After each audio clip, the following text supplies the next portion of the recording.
Hi everybody. তো সবাই কেমন আছো? আশা করি সবাই খুব ভালো আছো। সো আমরা যে টেস্ট সিরিজ নিয়ে আলোচনা করছিলাম ইউজিসি নেট জেআরএফ জুন 2024কে মাথায় রেখে আজকে আমাদের সামনে বা তোমাদের সামনে তুলে ধরেছি মক টেস্ট 3 বা তৃতীয় টেস্ট সিরিজ। আজকেও আমরা পুনরায় 50টি প্রশ্ন আলোচনা করব। সো আমরা আলোচনা শুরু করছি। প্রথম প্রশ্ন রয়েছে, a pilot study is also called a descriptive study, feasibility study, correlational study and explanatory study. তো প্রথমত আপনাদেরকে বুঝতে হবে হোয়াট ইজ পাইলট স্টাডি। তো পাইলট স্টাডি একটা ছোট্ট স্কেল একটা স্টাডি এবং যেটা প্রিলিমিনারি একটা স্টাডি এবং যেটা তখনই কন্ডাক্ট করা হয় যখন কোনো কিছুর সময় জানতে, কোনো কিছুর মূল্য জানতে, কি বিপরীত ঘটনা ঘটেছে তা জানতে, বা কি করে ইমপ্রুভ করা যেতে পারে, বা কোনো কিছুর আমরা আরও ভালো ফলাফল করতে পারি, এবং যাতে একটা পরবর্তী সময়ে একটা ডিটেলড একটা in detail without any kind of wrong calculation বা ভুল স্যাম্পল কালেকশন না করে যাতে সার্বিক দিক থেকে ভালোভাবে রিসার্চ করতে পারে, সেই ক্ষেত্রে এক প্রকার study pilot study. So pilot study actually হচ্ছে একটা ইনিশিয়াল স্টেজের, প্রাথমিক স্টেজের একটা স্টাডি। তো এক্ষেত্রে যে রিসার্চ বা যে স্টাডিগুলি এখানে অপশানে রয়েছে তার মধ্যে ফিজিবিলিটি স্টাডি মানে হচ্ছে ইনিশিয়াল স্টেজ অফ স্টাডি। তো দ্যাটস ওয়াই অপশন বি হচ্ছে right answer. Question number 2. Which of the following research types has a potential for enhancing teaching competencies? অর্থাৎ নিচের এই যে ধরনের রিসার্চগুলি রয়েছে তার মধ্যে কোনটাতে আমাদের শিক্ষকতা করার বা শিক্ষক হওয়ার যে গুণগুলিকে আরও বেশি এনহ্যান্স করে, আরও বেশি সুন্দর করে গড়ে তোলে। তো টিচিং এর ক্ষেত্রে একটা অন্যতম জিনিস হচ্ছে ইনস্ট্যান্টলি ছাত্রছাত্রীদের যখন তিনি বোঝাচ্ছেন বা পড়াচ্ছেন ইমিডিয়েটলি তার মধ্যে সলভ কোশ্চেন বা ইমিডিয়েটলি ছাত্রদের কোয়ারিজগুলোকে সলভ করার ক্ষমতার প্রয়োজন থাকে। তো এই ক্ষেত্রে যে অপশনগুলি রয়েছে তার মধ্যে ইমিডিয়েট রেসপন্স করার মতো একটা যদি রিসার্চ হয়ে থাকে তা হচ্ছে action research. So that's why your second question answer is option 2, option D rather. Next বলছে ফিশ বোল ড্র, এটি একটি is a method of drawing an independent sample, structured sample, non random sample নাকি random sample. So first of all আমাদেরকে জানতে হবে যে fish বোল এই টেকনিকটি কী। আসলে এই ফিশ বোল টেকনিক আমরা যারা সাধারণত লটারি নাম শুনেছি, লটারির সাথে এই কথাটি যুক্ত। সো লটারি টেকনিক বা আমরা ফিশ বোল ড্র বা মেথড বলে থাকি। সো লটারি মেথডের সাথে তুলনা করা হয়ে থাকে ফিশ বোল মেথডকে।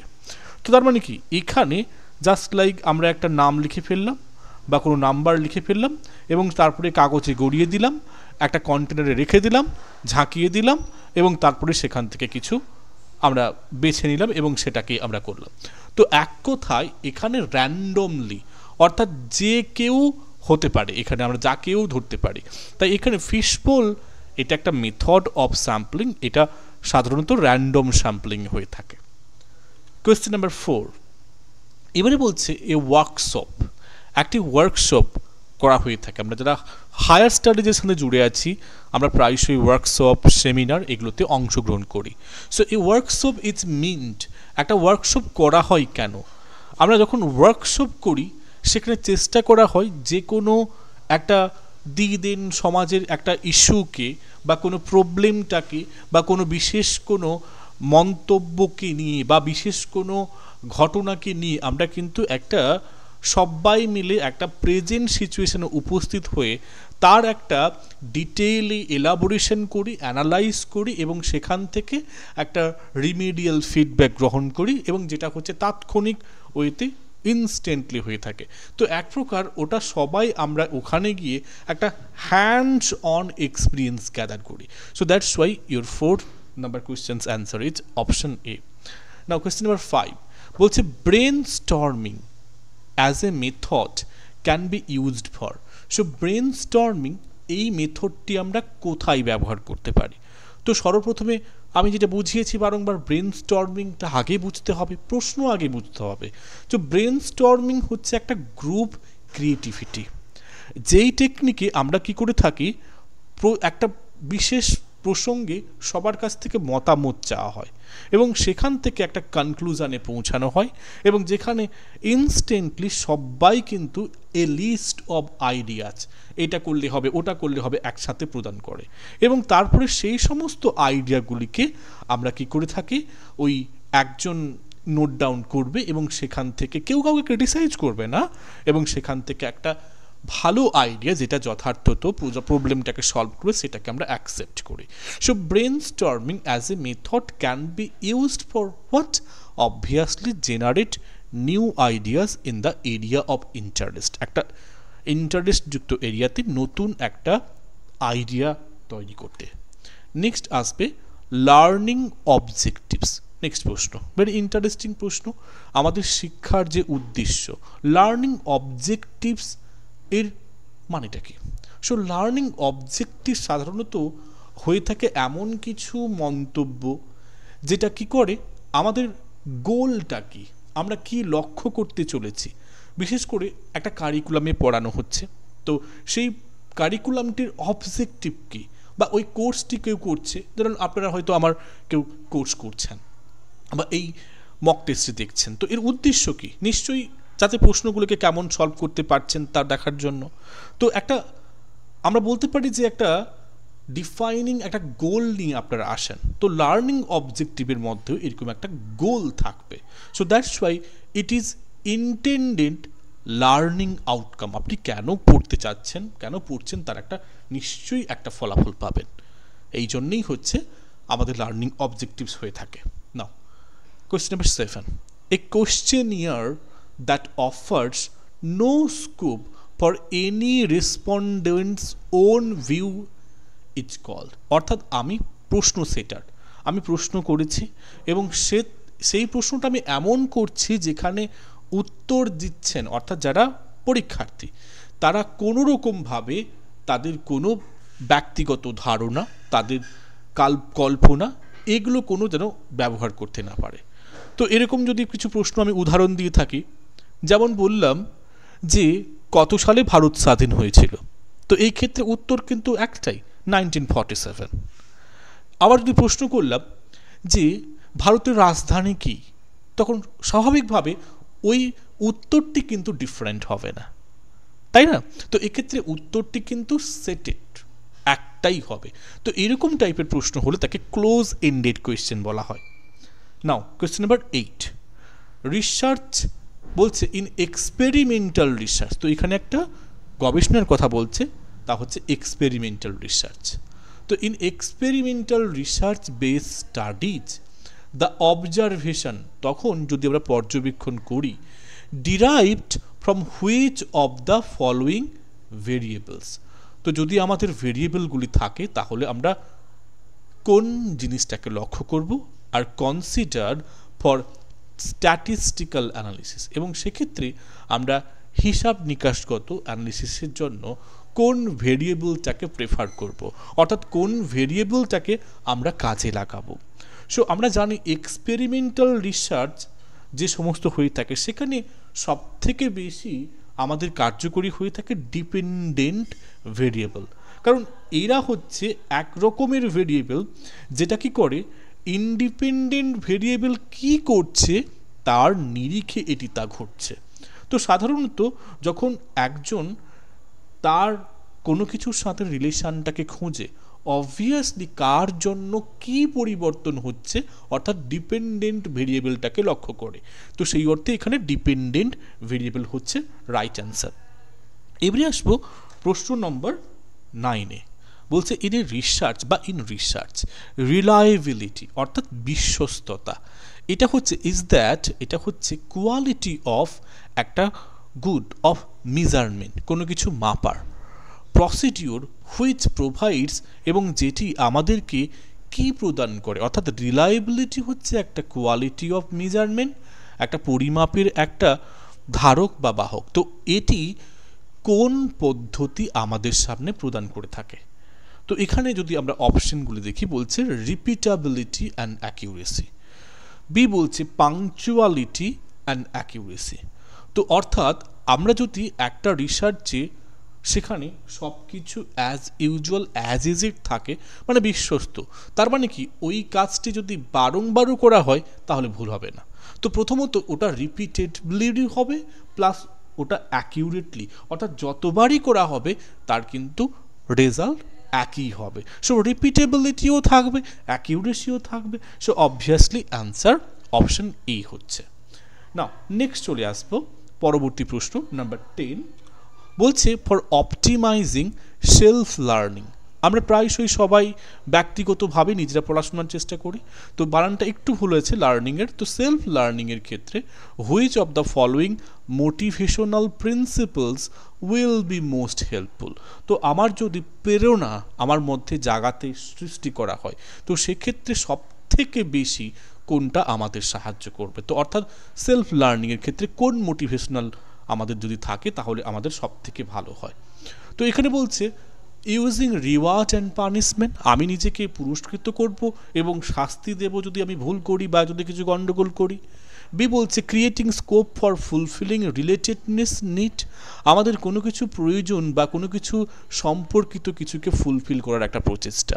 সি বলছে providing scope for satisfying need for competence, বলছে এমন একটা স্কোপ বা এমন একটা সুযোগ ক্রিয়েট করতে হবে বা আমাদের সৃষ্টি করতে হবে যাতে করে আমাদের যে ক্ষমতা অনুযায়ী আমরা সেটা করছি কিনা তা দেখতে পারবো। অবভিয়াসলি সেলফ লার্নিংয়ের ক্ষেত্রে আমাদের মধ্যে একটা এই বোধ থাকা উচিত।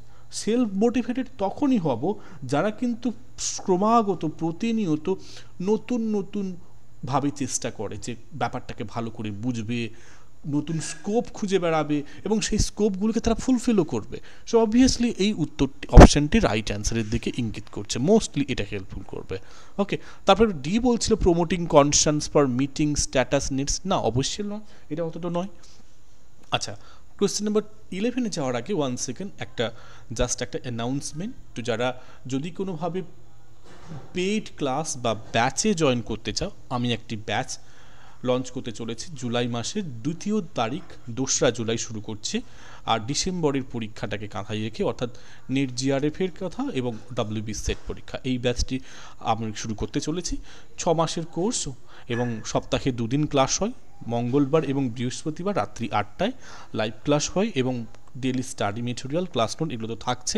তো যদি ইচ্ছুক থাকেন অবশ্যই তাড়াতাড়ি যোগাযোগ করবেন, লিমিটেড সিট রয়েছে। ওকে, কোর্স ডিটেল দেওয়া রয়েছে।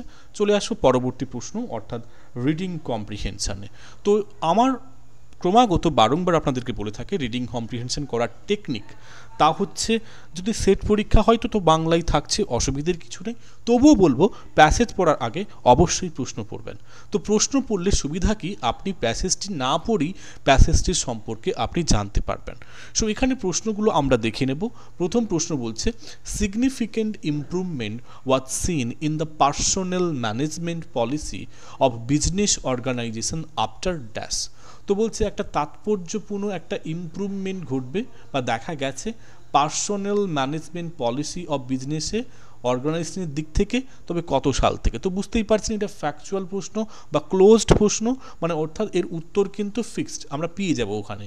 তো নেক্সট হচ্ছে personal offices in many organisations witnessed an increase because of, তারা লক্ষ্য করে দেখেছে যে একটা বৃদ্ধি ঘটছে। তো এই বৃদ্ধিটা কখন থেকে শুরু হয়েছে? তো অবভিয়াসলি এই প্রশ্নের উত্তরটা আমরা পাবো এখানে। মোর অ্যান্ড মোর অর্গানাইজেশনস, একাধিক প্রতিষ্ঠান আর এনকারেজিং, তারা উৎসাহিত করছে দেয়ার লাইন ম্যানেজার্স টু হ্যান্ডেল। এবারে প্রশ্ন হচ্ছে কোন কোন ক্ষেত্রে? 14 হচ্ছে the hierarchy system in ancient India, প্রাচীন ভারতে যে হায়ারার্কি সিস্টেম রয়েছে ওয়াজ বেসড অন, কোন কোন উপর ডিপেন্ড করে হচ্ছে? কোশ্চেন নাম্বার 15 হচ্ছে the competitive advantages of human resource has not been. তো এখানে কোন কোন অ্যাডভান্টেজেস হিউম্যান রিসোর্সের ক্ষেত্রে পাওয়া যাচ্ছে না। সো যদি একটু আমরা সচেতনভাবে প্রথম থেকে পড়ে আসি তা কিন্তু ইজিলি পাবো। যদি আমার সময়ের শেষের দিকে পৌঁছে গেছি তাহলে কিন্তু আমরা ঝট করে এই উত্তরটা নিশ্চয়ই মিস করা যাবে না।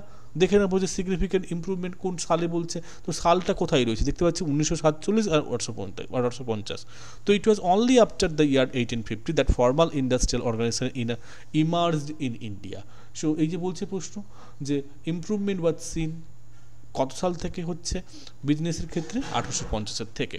তো আরেকটা সাল পেয়েছি সেখানেও দেখে নেব, but it was only after India became the independent country in 1947 that significant improvement was witnessed in the personal management policy of business organisation. তাহলে 1850 নয়, 1947 পরেই হয়েছে এটা। তাহলে অপশন ডি হবে আমার রাইট অ্যান্সার। ওকে, সো এইরকম করে একটু যদি আমরা পুঙ্খানুপুঙ্খ দেখি তাহলে প্রত্যেকটি উত্তর হবে। আমি যা সময়ের সুবিধার্থে আমি যেহেতু দুটো মক টেস্টে আমি ডিটেইলি কীরকম স্টাডি করতে হয় শিখিয়েছি, তাই আমি আর এখানে আর বিস্তৃতভাবে করছি না।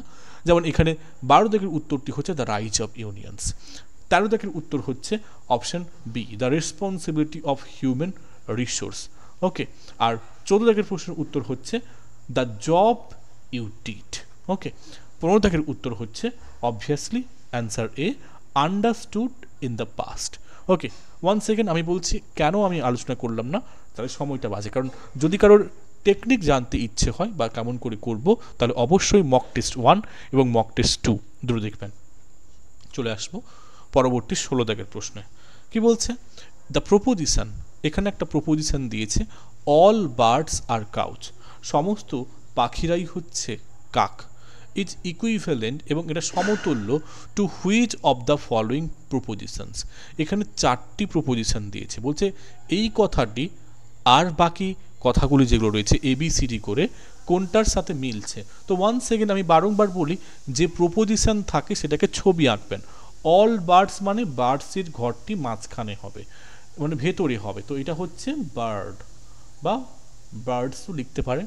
তাহলে আর কাউজ মানে কাউসটা হচ্ছে মেজর সেকশনে থাকবে, কাউ CO বা কাউস। প্রথমে বলছে সাম কাউজ আর বার্ডস, সাম কাউজ আর বার্ডস, বলছে কিছু গরু তারা হচ্ছে পাখি। তো দেখুন অবভিয়াসলি তাই হবে, কারণ কাউজদের মধ্যে এতগুলো বাকি অংশ কিন্তু রয়েছে, তাই সাম কিছুটা অংশ পাখি অবশ্যই হবে, রাইট। তারপরে বলছে some cows are not non birds, obviously এরা সবাই বার্ড ঠিকই, কিন্তু এই যে বাইরের অংশগুলো তারা পাখি না হয়ে হতে পারে ছাগল, গরু, হতে পারে বিভিন্ন প্রাণী, তার মানে বিটাও হবে। বলছে সাম বার্ডস আর কাউচ, বলছে পাখিদের মধ্যে কিছু বার্ড তারা হচ্ছে গরু। অবভিয়াসলি এই সাম বার্ড মানে এই যে অল, এখানে বলছে যে সমস্ত পাখিরা হচ্ছে কাউচ বলছে, কিন্তু এখানে বলছে সাম বার্ডস আর কাউচ। এবার প্রশ্ন হচ্ছে ইজ ইকুইভ্যালেন্ট টু হুইচ, মানে সমতুল্য, মানে ভুল নয় কিন্তু প্রশ্নতে বলেনি। যদি ভুল বলতো তাহলে কিন্তু আমরা এটাকে ধরতাম না, যেহেতু বলছে ইকুইভ্যালেন্ট সমতুল্য কাছাকাছি, তার মানে কিছু পাখি হতে পারে গরু, আমরা বলতে পারি। বলছে মেনি বার্ডস আর কাউচ, হ্যাঁ অবভিয়াসলি মেনি বার্ডস আর কাউচ, কারণ এই সমস্ত বার্ডগুলি হচ্ছে কাউচ, তার মানে আমি কিন্তু এগুলোকে ইকুইভ্যালেন্ট বলেই আমি 4টাকে ধরলাম। যদি না বলতো তাহলে কিন্তু বলছে কোনোগুলি মেনটেন করছে না, তাহলে কিন্তু ধরতাম না। তাহলে ABC and D সবটা ফলো করলো, তাই অপশান 3 হচ্ছে রাইট অ্যান্সার। এবারে 17 দাগের প্রশ্ন, এখানে একটা অ্যাসারশন এবং রিজন দিয়েছে, বলছে দ্য আর্টস অর্থাৎ কলাকৌশলী have grown out of the fundamental desire, আমরা যারা আর্টিস্ট হয়ে থাকি বলছে তাদের মধ্যে একটা প্রাথমিক একটা ইচ্ছা থাকে, অ্যান্ড নিড টু কমিউনিকেট, তাই তারা আর্ট করে। তো আর্ট হ্যাভ গ্রোন, এই আর্টটা এইরকমভাবেই সৃষ্টি হয়েছে, অ্যাসারশন বলছে। রিজন বলছে ল্যাঙ্গুয়েজ ইজ ইনসেপারেবল, ভাষা হচ্ছে একটা অবিচ্ছেদ্য বা যাকে আলাদা করা যায় না ফ্রম কালচার, আমাদের কালচার থেকে। Which is it's very source, এবং এই ল্যাঙ্গুয়েজ থেকেই আসে অফ সাস্টেনেন্স, রসদ, অ্যান্ড ফান্ডামেন্টাল টু কমিউনিকেশন, এবং সেখান থেকেই আমরা যোগাযোগ করে থাকি। তো অ্যাসারশন যে কথাটি বলছে, রিজন যে কথাটি বলছে, আপনাদের কি মনে হচ্ছে বলুন? অর্থাৎ উপরেরটাও বলছে ঠিক কথা, নিচেরটাও ঠিক কথা বলছে, কিন্তু প্রশ্ন হচ্ছে এই যে আর্টস বা আর্ট কিভাবে বেড়ে ওঠে আর এখানে ল্যাঙ্গুয়েজ, এই দুটোর মধ্যে কি মিল আছে? অর্থাৎ এই কারণটির সাথে এই লজিকটির কি কোনো মিল আছে? নিশ্চয়ই নয়। অর্থাৎ দুটো ঠিক হয়েছে, কিন্তু এরা দুটো মানে এই যে আমাদের রিজনটা, এটার প্রপার এক্সপ্লানেশন নয়। এটাই হচ্ছে আমাদের উত্তর, অর্থাৎ অপশন বি বলছে both A and R true but R is not the correct explanation. Done. Next প্রশ্ন যাব, 18 দাগের প্রশ্ন। কি বলছে? ইফ প্রপোজিশন, একটা প্রপোজিশন হচ্ছে যে স্টুডেন্টস আর সিরিয়াস, তো students are serious is taken false, এবং আমরা ধরলাম যে এই কথাটি ভুল, then which of the following proposition can be true. তাহলে নিচের কোন প্রপোজিশনটি সঠিক হবে? ভালো করে এখানে বুঝতে হবে। প্রথম বলল যে স্টুডেন্টস আর সিরিয়াস, মানে এই কথাটি যদি বলে কখনো যে কেউ ছাত্র সিরিয়াস, মানে এখানে কি বলছে যে সমস্ত যদি কথাটা নেই তাহলে স্টুডেন্টস আর সিরিয়াস, এটা কিন্তু ফলস। আমাদের স্টুডেন্টসরা যদি বলে ফাঁকিবাজি তারা করে, তাহলে আমরা সেটা সঠিক ধরবো। সো দেন তাহলে হবে, আমরা ফরম্যাটটাকে এরকম করব যে অল স্টুডেন্টস, তাহলে আর নট সিরিয়াস, এই কথাটি আমরা লিখে ফেললাম, কারণ না হলে গুলিয়ে ফেলবো। ঠিক আছে, তাহলে এটা হচ্ছে ট্রু, এটা আমাদের কাছে এটা হচ্ছে সত্য। ঠিক আছে, ডান। এবারে প্রশ্ন হচ্ছে যে এখানে দেখুন অপশনগুলি কি বলেছে। All students are serious, all students are serious, তো বলছে which of the following can be true. তো অল স্টুডেন্টস আর সিরিয়াস, তাহলে এটাও তো ফলস, তাই না? এটা হবে না। All students are not serious, হ্যাঁ এটা হবে, কারণ আমাদের ট্রু ট্রু এটা। তারপরে বলছে some students are not serious, হ্যাঁ কিছু স্টুডেন্ট সিরিয়াস নাও হতে পারে, অবশ্যই এটা ঠিক হবে। তারপরে বলছে some serious ones are not students, না এটা হবে না। তাই এখানে অপশন 2 আর 3 ফলো করছে। অবভিয়াসলি দেখতে পাচ্ছি 2 আর 3 হচ্ছে option D. Now question number 19 কি বলছে? হ্যাঁ এখানে একটা ম্যাথমেটিক্যাল রিজনিং দিয়েছে, বলছে after giving a discount of 10%, তো 10% যদি ছাড় দেওয়া হয় টু দ্য কাস্টমারকে at what percentage of the cost price, ক্রয় মূল্যের কত percentage should an item be fixed to get 8% profit. তো 8% লাভ পেতে গেলে তাকে কত, মানে কি বলবো, what percentage of the cost price should an item be fixed করতে হবে, যে ফিক্সড করলে মানে অর্থাৎ বিক্রয় মূল্য কত হবে, তাহলে সে 8% লাভ পাবে। অর্থাৎ 10% সে ছাড়ও দেবে এবং 8% সে লাভও রাখবে। তাহলে সে কত টাকা সে মানে পার্সেন্ট সে মানে যদি সে রাখে, কস্ট প্রাইসের উপর কত পার্সেন্ট সে লাভ রাখলে বা কত পার্সেন্ট যদি সে মানে ভালো করে বলি, at what percent of cost price should an item be fixed, মানে মার্ক প্রাইসটা কত পার্সেন্টে সে ফিক্সড রাখবে, এই প্রশ্ন। তো ভালো করে আমরা যদি অনুমান করে নিই, মনে করি ওই যে বিক্রি করবে, যে বিক্রয়ের ধার্য মূল্যটা মনে করে নিই। ধার্য মূল্য হচ্ছে ওনার 100 টাকা আমরা ধরলাম, ঠিক আছে। এবার তিনি ডিসকাউন্ট দিবে, ছাড় দিবেন, ডিসকাউন্ট কত পার্সেন্ট দিচ্ছেন, নিশ্চয়ই এই ধার্য মূল্য থেকে ছাড় দেবেন। ধার্য মূল্য থেকে ছাড় দিলে কত পার্সেন্ট ছাড় দিবে বলেছে? 10% সে ছাড় দেবে। তাহলে 100 টাকার সেই ধার্য মূল্য থেকে 10% ছাড় দিলে তাহলে 100 টাকার হচ্ছে 10, তাহলে 10% অফ 100 রুপিস, তাই না? তাহলে এটা নিশ্চয়ই 10 হবে। তো 10 মানে 100 থেকে আমি 10কে বাদ দিলে আমার 90 টাকা, তাই না? তাহলে এই 90 টাকাটা হচ্ছে আমার কাছে এখন সেলিং প্রাইস, আমি বিক্রি করার টাকাটা হচ্ছে এটা। এবারে আমি প্রফিট কত করলাম, তো প্রফিট যদি বার করি কত হচ্ছে, তাহলে 90 টাকা দিয়ে আমি বিক্রি করেছি, 90 টাকা দিয়ে বিক্রি করেছি। এবারে বলছে আমাকে তো প্রফিট রাখতে হবে, 8% প্রফিট রাখতে হবে আমাকে। ঠিক আছে, আমি প্রফিট রাখবো, প্রফিট হবে, সরি আমি তো ভুল লিখলাম, 8% প্রফিট রাখতে হবে। ডান। এবারে আমাকে সূত্র অ্যাপ্লাই করতে হবে, তো আমাকে কস্ট প্রাইসটা বার করতে হবে, অর্থাৎ ক্রয় মূল্যটাকে আমাকে কিন্তু জানি না, ক্রয় মূল্যটাকে বার করি, শুধু মনে করেছিলাম। তো ক্রয় মূল্য বার করতে হলে সূত্র জানি কি 100/100 যুক্ত প্রফিট পার্সেন্টেজ কত ইনটু যেটা আমাদের সেলিং প্রাইস বা ধার্য মূল্য ছিল কত, এই যে 90, এটাকে ক্যালকুলেশন করব আমরা। তাহলে সে জায়গায় দাঁড়াবে 100/108 ইন্টু 90। তাহলে যদি আমরা ক্যালকুলেশন করে দাঁড়াই,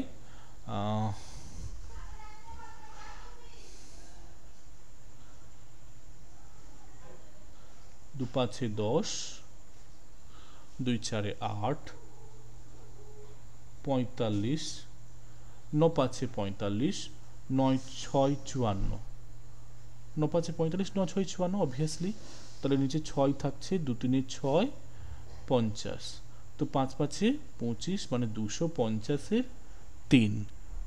তাহলে এটাকে যদি আমরা যদি দেখি যে এখন যে ক্রয় মূল্য দাঁড়ালো তা হচ্ছে 250-এর 3।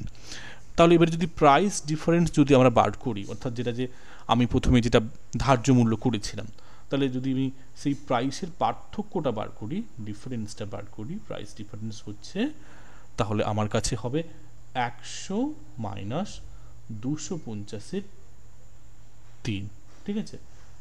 এটাকে যদি ক্যালকুলেশন করি তাহলে হবে 250 মানে 150/30 সমান হচ্ছে 0 0 কেটে যাবে, সরি 30 নয়, 3 ছিল অবভিয়াসলি, 3 50। ওকে, তাহলে 50-এর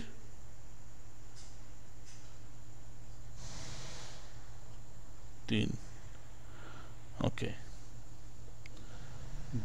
3 তো কেটে গেল, 50-এর 50 হলো 3, 150 150 থাকে 150, বেশ। এবারে তাহলে সমান হলো 50-এর 3, যদি পার্সেন্টেজ বার করি, পার্সেন্টেজ হলো বাই 250/3, এই যে এখানে বেরিয়েছিল, সমান সরি ইন্টু 100 করলে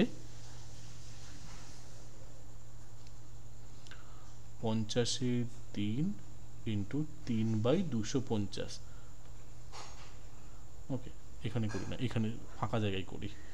50-এর 3 মানে এটাকে আমি লিখে নিচ্ছি এখানে, ইন্টু 3/250 ইন্টু 100, 3 3 50, 5 5 20 সমান 20% হচ্ছে, এই যে 20% হচ্ছে ডিসকাউন্ট দিচ্ছে সে। ডান।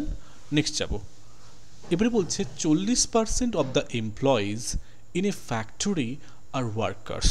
ওকে, done. All the remaining employees are executives. Done. The annual income of each worker is 39,000. প্রত্যেকের ইনকাম হচ্ছে এত। The annual income of each executive মানে ওয়ার্কারের হচ্ছে এটা, এক্সিকিউটিভের হচ্ছে 42,000. So what is the average income annual of the employees in the factory together? So আমরা যদি এটাকে ক্যালকুলেশন করি তাহলে বলছে 40% বলেছে, তাই না?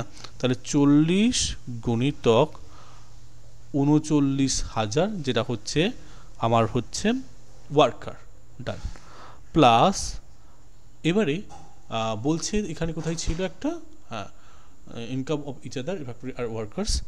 তারপরে বলছে নেক্সট বলছে কাদের ছিল বলুন তো, এক্সিকিউটিভদের, তাদের হচ্ছে এখানে যেহেতু এটা বেশি পাচ্ছে 42,000, কত বেশি পাচ্ছে, নিয়ার অ্যাবাউট এটা কিন্তু 60% পাচ্ছে। তাহলে 60 ইন্টু 42,000 ডান বাই 100 সমান হবে, যদি আমরা ক্যালকুলেশন করি 4 9 36-এর 6 3 0 0 136 156 156, আর শূন্য কটা হবে, এখানে দুটো শূন্য, সেখানে তখন 4টা শূন্য হবে, যুক্ত 6 4 24 6 8 12 2 হাতে, তাহলে 225 252, আর কটা শূন্য হচ্ছে 3টে শূন্য, ডান। তারপরে 3টে নয় 4টে, আরেকটা শূন্য কমে গেছে, বাই 100 সমান হচ্ছে 4 2 4 6 6 8 2 yes দাঁড়াচ্ছে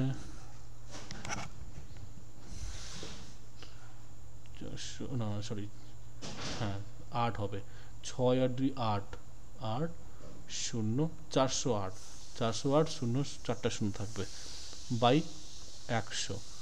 তো স্বাভাবিকভাবে 0 0 কাটলে এই যে 4 0 8 2 0 4 0 8 এই যে এই হচ্ছে উত্তর। নেক্সট ওকে, সো ম্যাথমেটিক্যাল রিজনিংগুলো অবশ্যই একটু কাঁদাবে, মানে যদি সঠিকভাবে মানে প্রপারলি ম্যাথমেটিক্যাল টাস্ক করে থাকেন তাহলে হবে, না হলে কিন্তু চাপ। কিন্তু আমি বারংবার বলি ম্যাথমেটিক্যাল রিজনিং থেকে ডিআই শতগুণে ভালো, শতগুণে ইজি। 21 দাগের প্রশ্ন আসবো, a teacher while offering feedback, যখন সে ফিডব্যাক দেয় in a classroom, transaction utters, তিনি তখন বলেন no you are incorrect, so they will be called which type of feedback, তখন তাকে আমরা কোন টাইপের ফিডব্যাক বলে থাকি। যখন তিনি এরকমভাবে নেগেটিভ ওয়েতে কমেন্ট করেন তখন অবশ্যই তাকে আমরা নেগেটিভ ফিডব্যাক বলি। নেক্সট আসবো 21 দাগে, বলছে যদি E5 হয় ওকে তাহলে হোটেল হচ্ছে 12 ওকে, তারপরে বলছে হাউ উইল ইউ কোড বাম, তাহলে বামকে তোমরা কি বলবে। তো দেখুন ই যদি 5 ওকে, আমরা যদি দেখলাম তো এখানে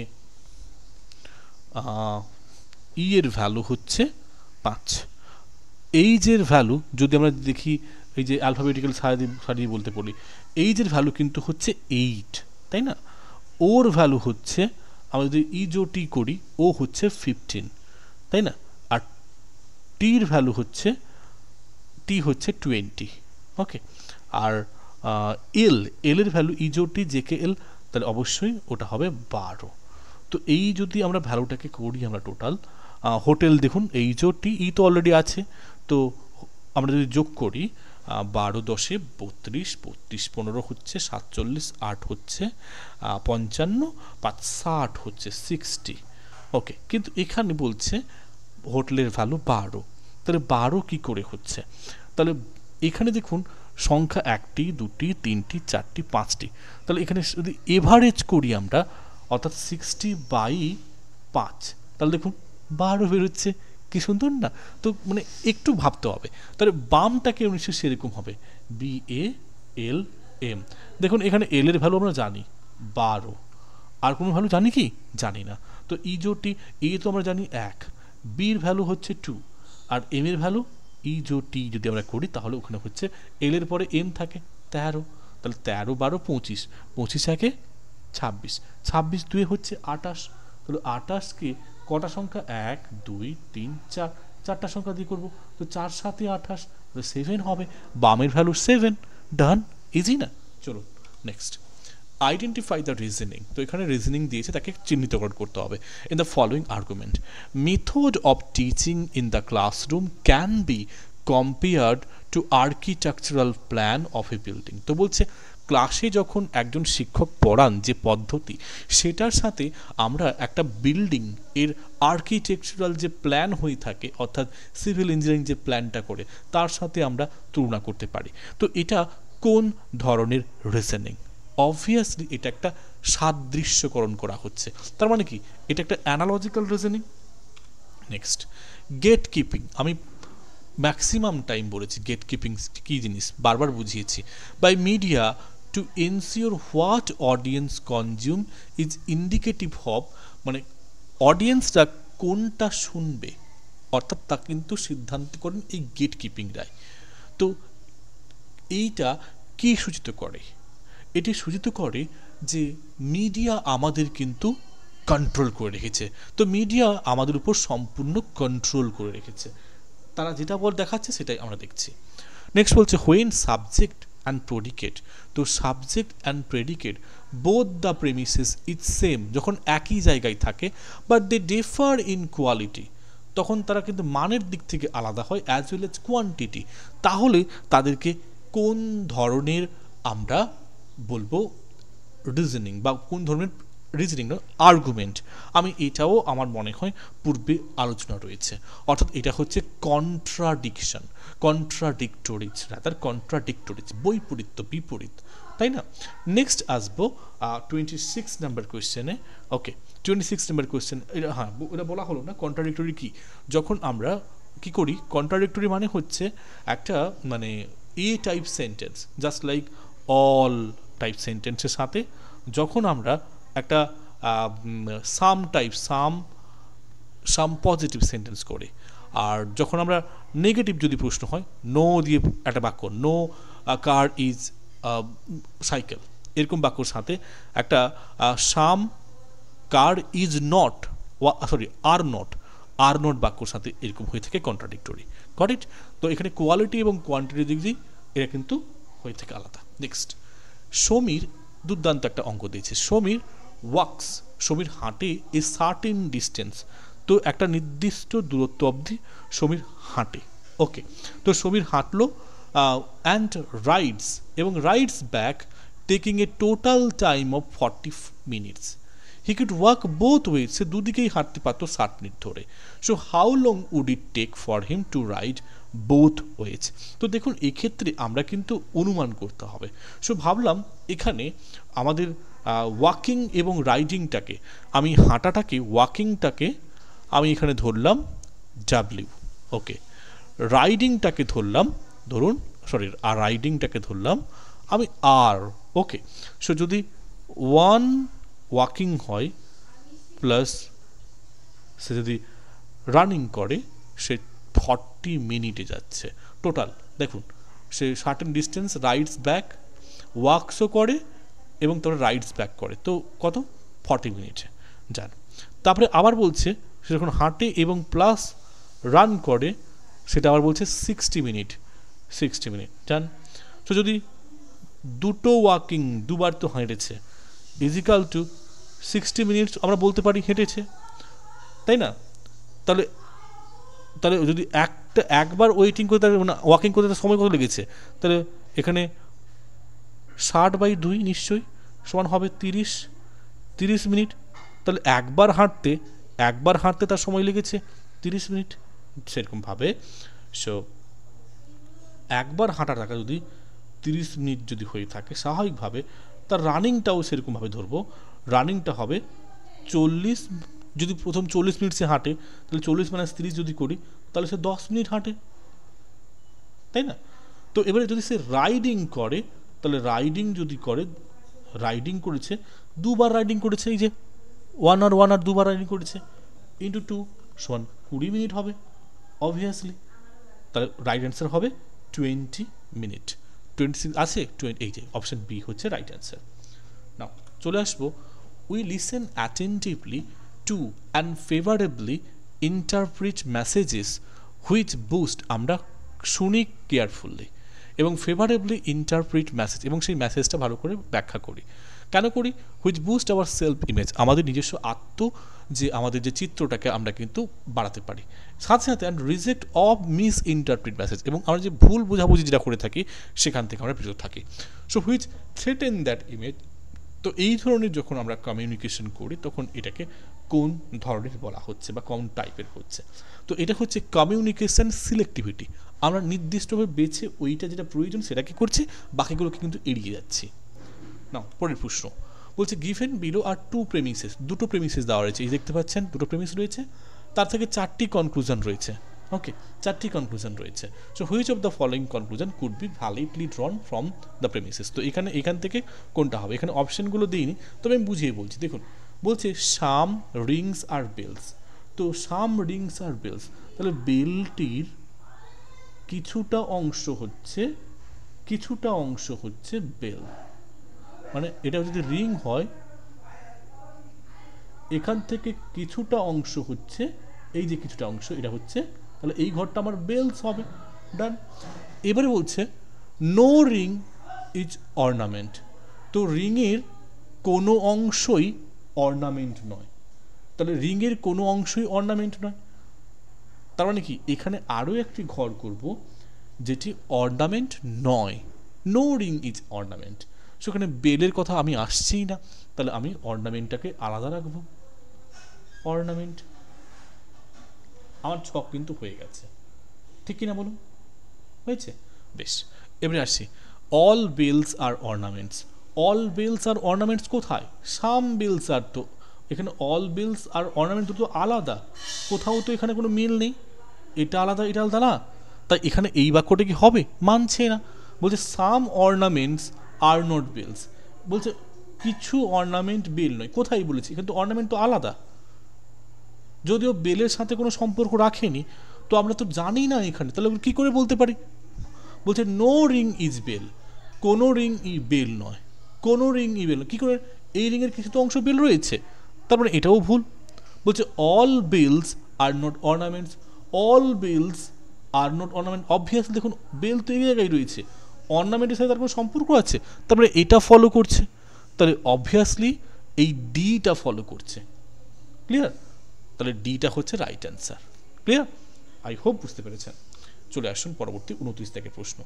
which of the following is a characteristic of interpersonal communication? তো ইন্টারপার্সোনাল কমিউনিকেশন জানি যখন একজন আরেকজনের সাথে কথা বলে, so it is both focused and unfocused. Obviously আমরা যখন একজনের সাথে আরেকজনের কথা বলি তখন কিন্তু ফোকাসড হয়ে থাকে, আবার আনফোকাসড হয়ে থাকে।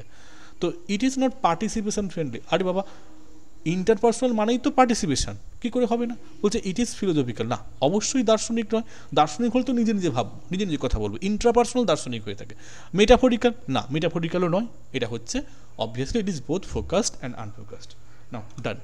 নেক্সট হচ্ছে আবার একটা ম্যাথমেটিক্যাল টাস্ক বা ম্যাথমেটিক্যাল রিজনিং দিয়ে, যেখানে বলছে Rohan give 3/5 part of the amount. Rohan তার টাকার থেকে 3/5 অংশ টাকা ছিল সেটা দিয়ে দিল কাকে? সোহিলকে। ওকে, রোহনের কাছে এখন 2000 টাকা আছে, তাহলে how much amount did he give Sohil? তাহলে সোহিলকে সে কত টাকা দিয়েছে? সো এটা খুবই ইজি, তো সে দিচ্ছে কত? 3/5 অংশ সে দিয়ে দিয়েছে।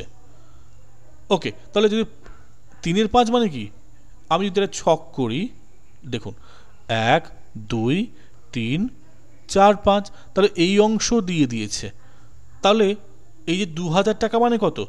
2/5 অংশ, এই অংশটা 2টা, 2/5 অফ টোটাল অ্যামাউন্ট, তাহলে কত? নিশ্চয়ই 2000 টাকা, নিশ্চয়ই 2000 টাকা। তাহলে টোটাল অ্যামাউন্ট কী করে বার করব? টোটাল অ্যামাউন্ট সমান 2000 গুণিত 5/2, বের করলে উত্তর বেরিয়ে পড়বে। দেখুন 2 1000, তাহলে 1005 5000। ওকে, তাহলে সে সোহিলকে কত টাকা দিয়েছে? তো সোহিলকে 5000 থেকে যদি আমরা, তার কাছে 2000 টাকা আছে, তাহলে সোহেলকে দিয়েছে কত? অবভিয়াসলি 3000 টাকা। এত করার দরকার ছিল না, এখানেই আমরা উত্তরটা বলে দিতে পারতাম। তাহলে সোহেলকে দিয়েছে 3000 টাকা। প্রশ্ন পরের দাগে, এই যে ডিআই, আমি বারংবার বলেছি ডিআই হচ্ছে সব থেকে সহজ, ম্যাথমেটিক্যাল রিজনিং এর থেকেও প্রচণ্ড সহজ হচ্ছে ডিআই। দেখুন, consider the following table that shows percent profit earned by company ABC and XYZ। এটা একটা কোম্পানি, এটা একটা কোম্পানি, তাদের প্রফিট দেখিয়েছে 2011 থেকে 2016 অব্দি। এই যে, তো এবারে এটা কিন্তু পার্সেন্টে রয়েছে, ওকে, লাখে নয়, পার্সেন্টেজে রয়েছে। ডান।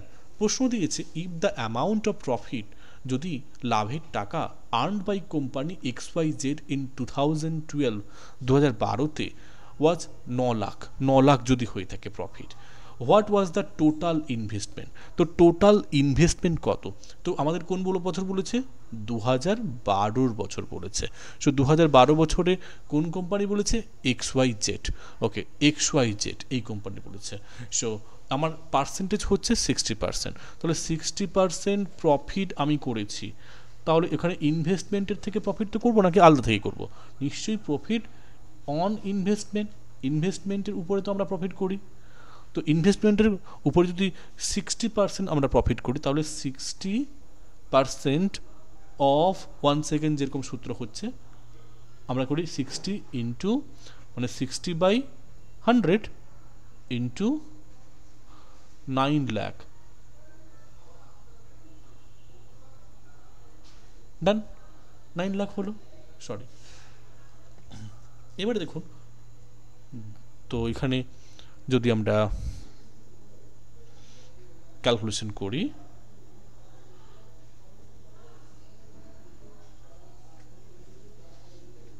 তাহলে বেরিয়ে পড়বে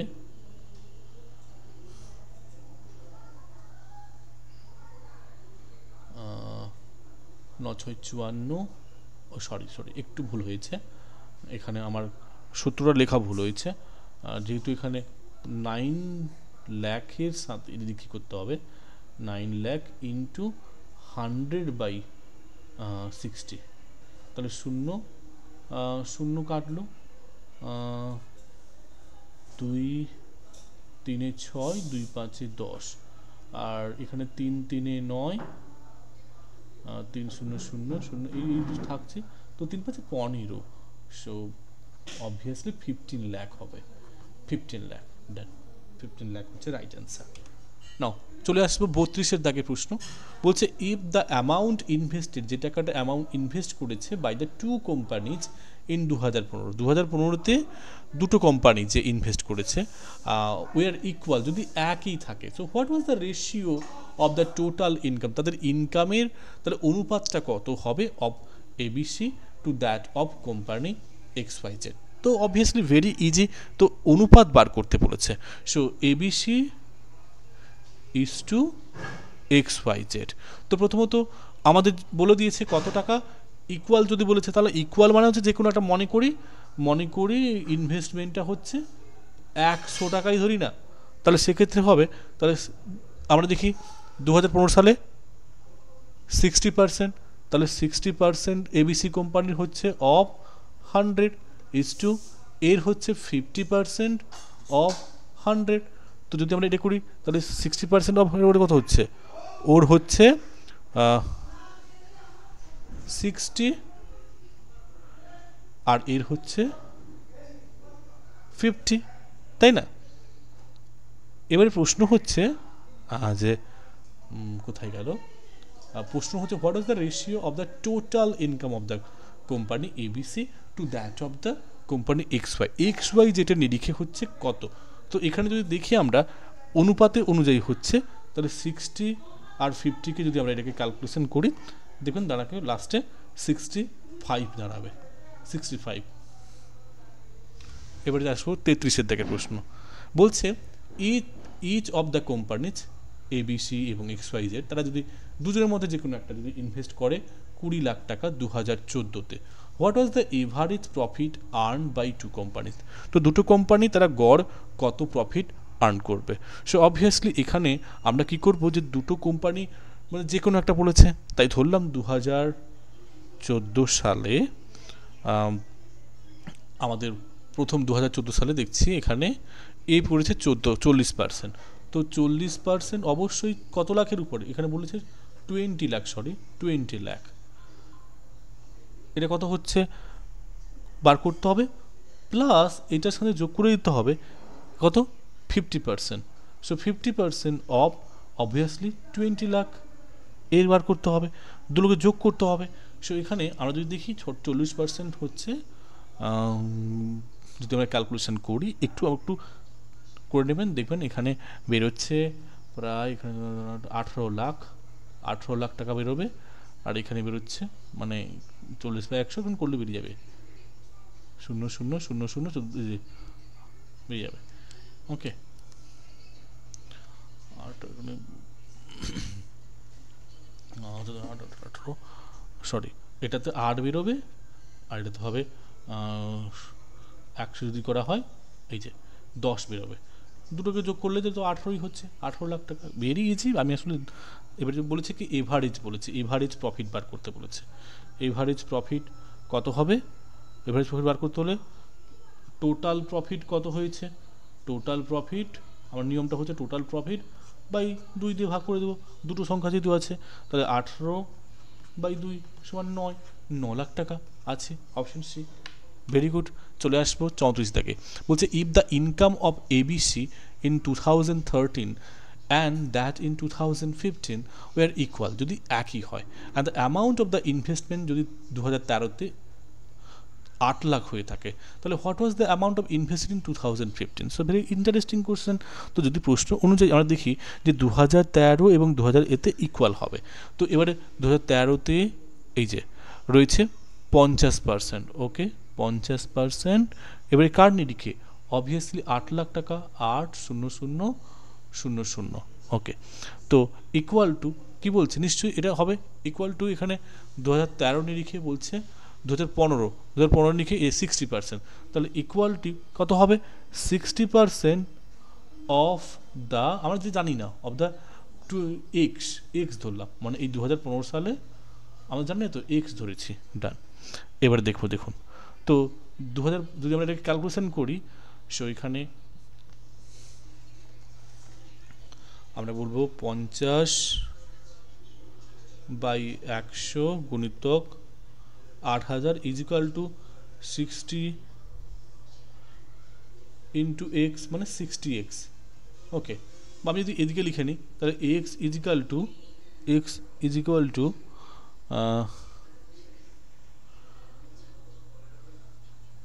50/100 ইন্টু 8 লাখ যেটা রয়েছে, আমি লিখিনি না পুরো সংখ্যাটা, ওকে,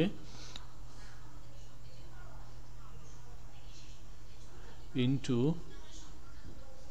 60% মানে 100/60। তো যদি আমরা এটাকে ক্যালকুলেশন করি, দাঁড়াবে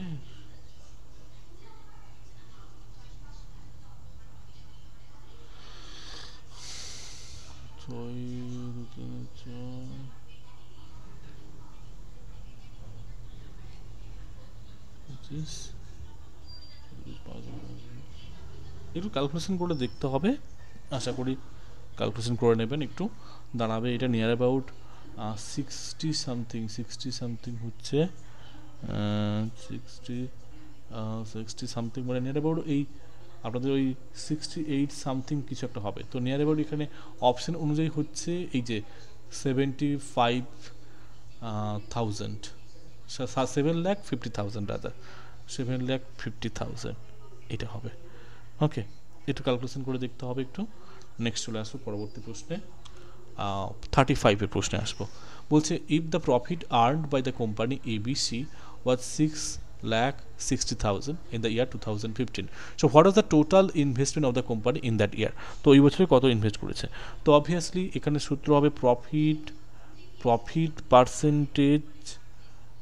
পার্সেন্টেজ সমান হবে অবভিয়াসলি অ্যাবসলিউট ইনকামের সাথে মিল হবে, একই রকম ইনকাম। তো 60% ইনভেস্টমেন্টের উপরে সে করছে, তাহলে সেখানে হচ্ছে 2015-তে এই যে 60%, তাহলে এখানে 6,60,000 টাকা ইনভেস্টমেন্টটা কত করছে? ইনভেস্টমেন্টটা হচ্ছে সমান 66,000 বাই নয় ইন্টু 100/60।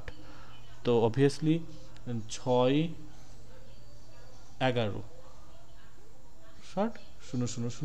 11 10 এই তো এটা জানাবে, অপশন এ হচ্ছে রাইট অ্যান্সার। নাও এখানে একটা গ্রাফ দেওয়া রয়েছে, below are the given two columns. এখানে একদিকে রয়েছে স্ট্রিম আর নেম অফ দ্য কোর্স, হচ্ছে যেমন হচ্ছে professional, academic, technical, skill based. তো কোনটার সাথে কোনটা রিলেটেড এখানে খুঁজে বার করতে হবে। তো এখানে যেমন আমরা যদি দেখি প্রফেশনাল সাধারণত মেডিকেল বা লতে প্রফেশনাল হয়ে থাকে, তাই না? তারপরে হচ্ছে একাডেমিক, সাধারণত আমরা আর্টস বা কমার্সে একাডেমিক দেখে থাকি। তারপরে টেকনিক্যাল সাধারণত ইঞ্জিনিয়ারিং এবং আর্কিটেকচার দেখে থাকি। স্কিল বেসড হচ্ছে অবভিয়াসলি কার্পেন্টার, কে সেলাই করছে, দর্জি, এগুলো। তো যদি দেখি আমরা একেরটা তিন এখানে, ওকে, দুইয়েরটা চার এই যে এখানে, তাহলে অপশন ডি হচ্ছে রাইট অ্যান্সার। চলুন, which of the following is considered as a secondary air pollutant? তো এখানে নিচের মধ্যে সেকেন্ডারি এয়ার পলিউটেন্ট কোনটা হচ্ছে? তো সেকেন্ডারি এয়ার পলিউটেন্ট এখানে বলছে nitrous oxide, ozone, sulphur dioxide, carbon monoxide. তো এখানে যদি আমরা দেখি, যদি আমরা একটা মানে প্রাইমারির মধ্যে পড়ে সাধারণত যেগুলো হচ্ছে এয়ার পলিউটিং সোর্সেস, যেগুলো ডাইরেক্টলি হয়ে থাকে। সেকেন্ডারি মানে হচ্ছে যেগুলো অন্যান্য সাবস্টেন্সের সাথে মিশে যায়, যেমন হচ্ছে ধরুন মনে করুন এই যে এখানে সালফার ডাইঅক্সাইড পাচ্ছি, নাইট্রাস অক্সাইড পাচ্ছি বা কার্বন মনোক্সাইড পাচ্ছি। তো এবারে যদি আমরা প্রশ্ন আসি যে এখানে which of the following is considered secondary pollutant, তো মোস্ট অফ দ্যাই রয়েছে। তো এখানে প্রশ্নটা হয়েছিল ইজ নট কনসিডার হওয়া উচিত ছিল, তাহলে সেক্ষেত্রে তো ওজন হতো। যাই হোক, প্রশ্নটা এরকম দিয়েছে, কিছু করার নেই। নেক্সট আসবো, which of the following hardware was used by the first generation computer. তো ফার্স্ট জেনারেশন কম্পিউটারে সব থেকে ইজি ভ্যাকিউম টিউবস ইউজ করতো তারা। নেক্সট আসবো 39 which of the following are features of Paris agreement. So Paris এগ্রিমেন্টে আমরা কোনটাকে বেশি গুরুত্ব দিয়েছি? সো প্যারিস এগ্রিমেন্টে সাধারণত এখানে আমরা যে অংশগুলি বলেছি আমরা ঝট করে দেখে নেব। তো প্যারিস এগ্রিমেন্টে প্রথমত বলছে যে আমরা the agreement focuses on the mitigation measures of environmental pollution. হ্যাঁ, প্যারিস এগ্রিমেন্টটা কিন্তু এনভায়রনমেন্টাল পলিউশনটাকে নিয়েই ছিল। তারপরে কি বলছে, দ্য এগ্রিমেন্ট এনভায়রনমেন্টাল উপরে ছিল, না, এটা মেনলি ক্লাইমেট অ্যাকশন নিয়েছিল। মিটিগেশন অফ মিজার্স ছিল না, এক্সট্রিমলি সরি। তো এটা ছিল অ্যাকচুয়ালি ওরা করছিল কি, মানে তারা recognize the principle of equity and common বা ডিফারেন্সিয়েটেড রেসপন্সিবিলিটিস, এটার কথা বলছিল। আর তারা পার্টিনস 2020 ক্লাইমেট অ্যাকশনের উপর গুরুত্ব দিয়েছিল। তো অপশন এ নয়, রাদার অপশন সি হচ্ছে রাইট অ্যান্সার, যেখানে 2 এবং 3 রয়েছে। নেক্সট চলে আসবো, computer uses which number system two store data and perform calculation. Very easy, এটা হচ্ছে বাইনারি। আমরা জানি বাইনারি 0 এবং 1 ছাড়া কম্পিউটার আর কিছু বোঝে না। নেক্সট চলে আসবো, which of the following mobile payment, কোন mobile payment application is developed by the National Payments Corporation of India on UPI. UPI সিস্টেমে কোন ধরনের ন্যাশনাল পেমেন্ট কর্পোরেশন মানে ইউপিআই সিস্টেম চালু করেছিল, একটা মোবাইল পেমেন্ট হিসাবে কোনটা চালু করেছিল? অবভিয়াসলি ভীম ইউপিআই। সাধারণত এটা গভর্নমেন্ট সেক্টরে বেশি ইউজ হয়ে থাকে। So Indian government's target for share of renewable energy in the total installed capacity of electric power in India 2030-তে তারা কত এই পাওয়ারটা করার প্রচেষ্টা রেখেছে? অবভিয়াসলি এটা 40% তাদের টার্গেট রয়েছে। নেক্সট চলে আসবো, amongst the following which is better suited for dumping of nuclear waste. So nuclear ওয়েস্টটাকে ডাম্পিং করার জন্য কোনটা হচ্ছে best suitable way? Salt mine হচ্ছে best suitable way. Now next আসবো, which of the following statement, নিচের কোন স্টেটমেন্টগুলির মধ্যে explain the concept of gross enrolment ratio. Gross enrolment রেশিওর ক্ষেত্রে কোনটা অবশ্যই গুরুত্ব দিয়ে থাকে? Total number of students divided by the total number of population. No, the total number of enroll students of a particular age group divide by total population of that group. Obviously এটাই হবে, option B is the right answer. Now which of the following indicate the pillars of learning contained in the UNESCO report 1996, learning the treasure within। তো এই ক্ষেত্রে কোন স্তম্ভগুলির কথা তারা বলছে? তো লার্নিং দ্য পিলার্স। তো এক্ষেত্রে আমরা দেখব যে তারা বলছে mainly learning to know, obviously এটা বলছে। Learning to be, obviously. Learning to learn, learning to understand. No, learning to understand তার কথা বলেনি, তারা বলেছে বরং learning to live together. So learning to know, learning to be, learning to learn and learning to live together. সো এক্ষেত্রে যদি দেখি আমরা 1 2 3 4, না এটা নয়, 1 2 3 5, এই যে অপশন ডি। চলে আসবো 46 দেওয়ার প্রশ্ন, what is meant by the term RAM. এটা কি মানে এমন একটা প্রশ্ন, আর কি আর বলবো। সো র্যামের অর্থটা কি? Memory which can only be read, এটা শুধুমাত্র পড়া যায়। Memory which can only be written to, memory which is used for permanent storage, memory which can be both read and written. অবশ্যই মেমোরিকে রিড এবং রিটেন করতে পারে। 47 নেক্সট হচ্ছে, what is the address specifying the location of A web page. So web পেজের ক্ষেত্রে আমরা প্রথমে কোনটা স্পেসিফাই করে থাকি? অবভিয়াসলি ইউআরএল থাকে। ডান। নাও নেক্সট চলে আসবো the long term effect of cutting down trees in large areas of rain forest. তো রেন ফরেস্ট যেখানে রয়েছে সেখানে প্রচুর পরিমাণে গাছ কাটার ফল কি হয়ে থাকে, বলছে increase rainfall in those areas, ওখানে প্রচুর বৃষ্টি বাড়বে না। Decrease rain in those areas, বৃষ্টি কমে যাবে না। Increase in wind speeds in those areas, ওখানে কি বাতাস বেড়ে যাবে না। অবভিয়াসলি ওখানে কি বলছে increase rate of soil erosion, ওখানে মৃত্তিকা ক্ষয় হবে, রাইটলি। নাও কোশ্চেন নাম্বার 49 বলছে who is usually visitor of central universities in India. তো সেন্ট্রাল ইউনিভার্সিটিতে একমাত্র একজনই যায়, তা হচ্ছে প্রেসিডেন্ট অফ ইন্ডিয়া।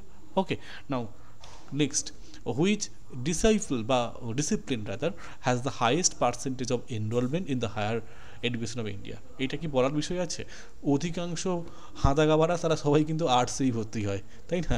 ওকে, আর্টসেই হবে, আর্টসই হবে right answer. Okay, by the way, তো এখানে আমাদের আজকের টেস্ট সিরিজ কমপ্লিট হলো। আই হোপ এটা বোঝা গেছে, কিছুটা অংশ আমি স্কিপ করেছি, তো আই হোপ আপনারা নিজেরা এটাকে প্র্যাকটিস করবেন, বেটার হইতে আপনারা টাইম দিয়ে করবেন। Thank you.